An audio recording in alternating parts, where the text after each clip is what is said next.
Estaremos neste momento trazendo mais uma parte da palavra de Deus no capítulo 17 de 1 Samuel. No conteúdo passado, nós havíamos falado sobre a segurança de Davi em Deus, a sua fé e a sua decisão em duelar com Golias. Saul, concordando com ele, prepara, portanto, o rapaz para o duelo. Nesse conteúdo, estaremos, portanto, analisando quando Saul cede as suas vestimentas de guerra para o jovem rapaz como uma proteção. Convido você a abrir sua Bíblia no capítulo 17 de 1 Samuel, versículos 38 ao 40.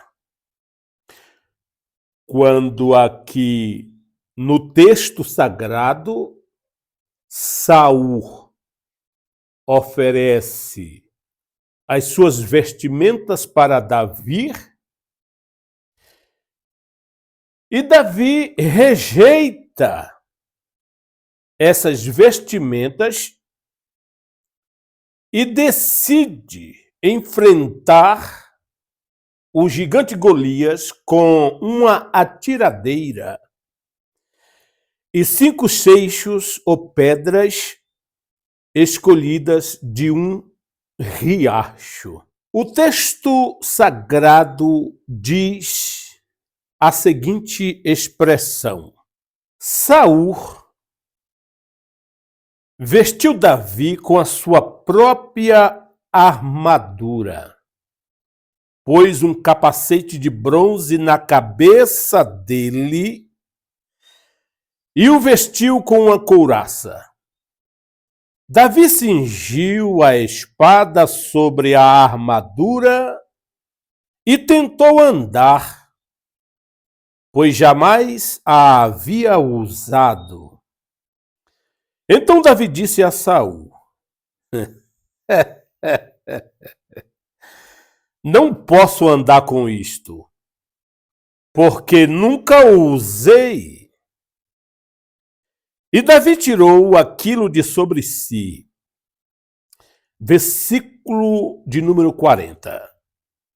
Pegou o seu cajado na mão, escolheu 5 pedras lisas do ribeiro e as pôs no alforje de pastor que trazia consigo. E com a sua funda na mão, a sua atiradeira, foi na direção do filisteu. 3 versículos que mostra a tentativa de Saul, inútil, em armar o rapaz com as suas armas e vestimentas, a insuficiência dessas vestes para o rapaz e a sua decisão em enfrentar o gigante Golias com a funda, uma pedra e o seu alforje de pastor. Preste bastante atenção como Deus usa a quem Ele quer e como Ele quer.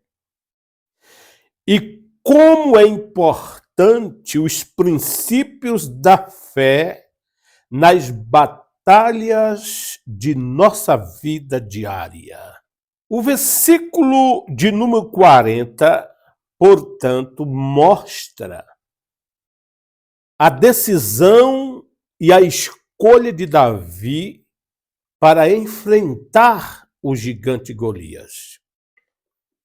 Davi preferiu o cajado, a funda e a pedra.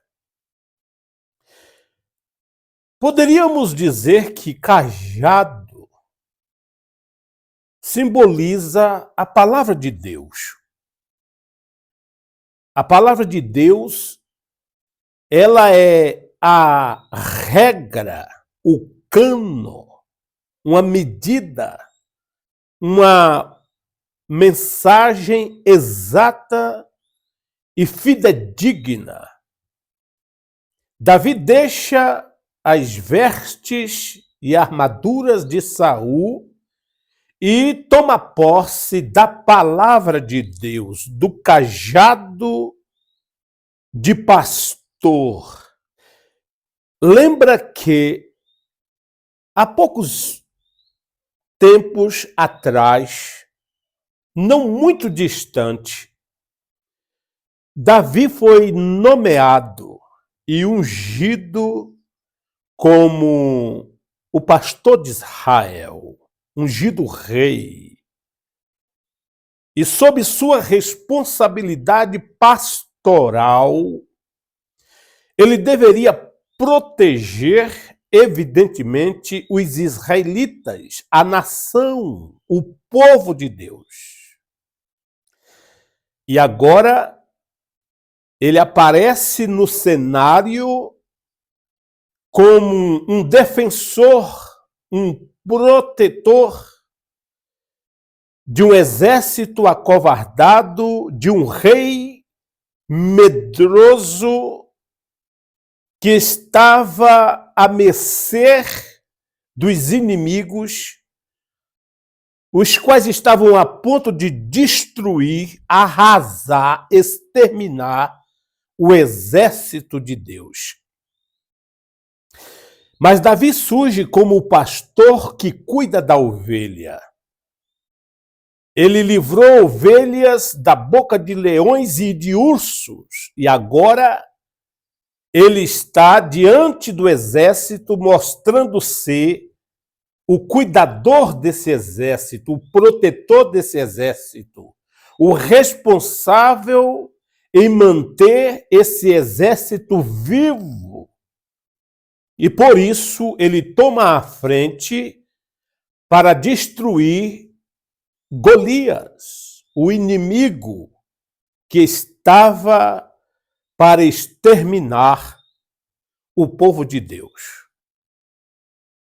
Em 2 Samuel, no capítulo de número 5, e o versículo de número 2, a Bíblia diz assim: no passado, quando Saul ainda era rei sobre nós, era o Senhor quem fazia entradas e saídas militares com Israel. Também o Senhor Deus lhes disse: você apacentará o meu povo de Israel e será príncipe sobre Israel. É esse Davi que estamos agora analisando a sua postura de pastor, protegendo Saul, protegendo a sua guarda especial, protegendo o seu exército. Davi, o verdadeiro pastor, aquele que não deixa o urso, o leão, destruir as ovelhas, e agora não deixa os filisteus e nem o seu gigante incircunciso amedrontar e destruir o exército do Deus vivo. No Salmo de número 78, e o versículo de número 72, a palavra de Deus diz, referente a Davi, a seguinte expressão: e ele os apacentou segundo a integridade do seu coração e os dirigiu com sábias mãos. Deus trabalha certo, da forma certa, no lugar certo, no tempo certo. E agora, Saul seus generais, seu exército, que fora acovardado, amedrontado e tremia nas bases, estavam todos seguros, em total segurança. Por quê? Porque o pastor que protege, que defende as ovelhas, estava presente para enfrentar o principal inimigo dos israelitas. Ele foi um pastor com integridade, um pastor que dava de fato a vida pelas ovelhas. No versículo de número 40, ainda diz que ele foi a um ribeiro e pegou dali 5 pedras lisas. Essas pedras tinham mais ou menos o tamanho de uma bola de beisebol, maior um pouco. Pesava aproximadamente meio quilo. E quando atirada, ela saía numa velocidade de 160 quilômetros por hora. Então, Davi estava agora de posse de algo que ele era perito, experiente, e jamais poderia e haveria de errar um alvo sequer. Lembra lá no livro de Juízes, quando falamos em conteúdos anteriores sobre os benjamitas, que eram peritos em atirar pedras com fundas? Havia um exército de 400 homens aproximadamente que atiravam com exatidão e não erravam um fio de cabelo. No livro de Juízes, no capítulo 20 e no versículo de número 16, a Bíblia faz menção de um grupo de soldados que eram peritos em atirar pedras com atiradeiras, com fundas. E eles não erravam um fio de cabelo. Isso lá pelos idos de 1120 antes de Jesus Cristo, antes do próprio Davi.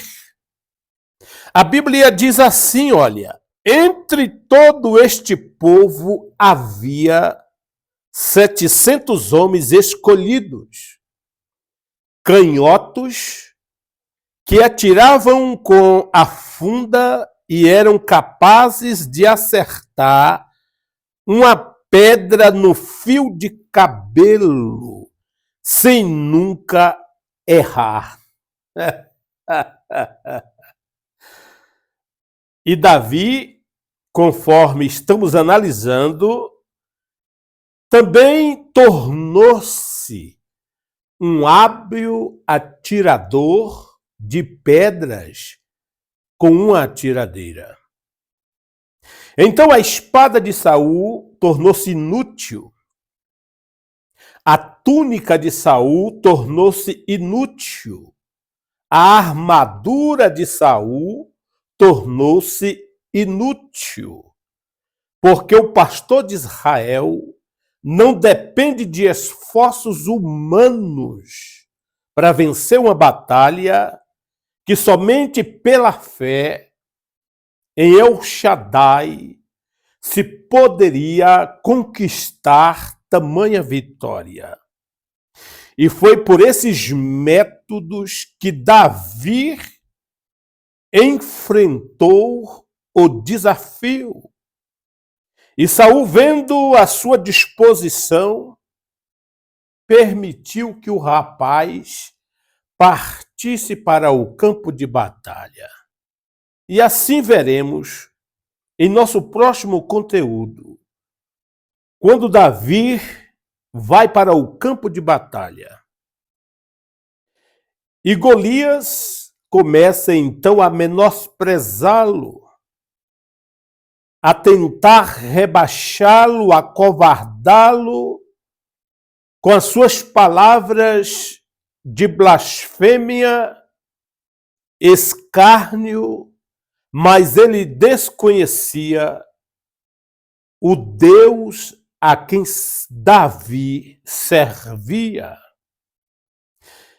Peço que você nos ajude, meu amado irmão, a divulgar o nosso trabalho.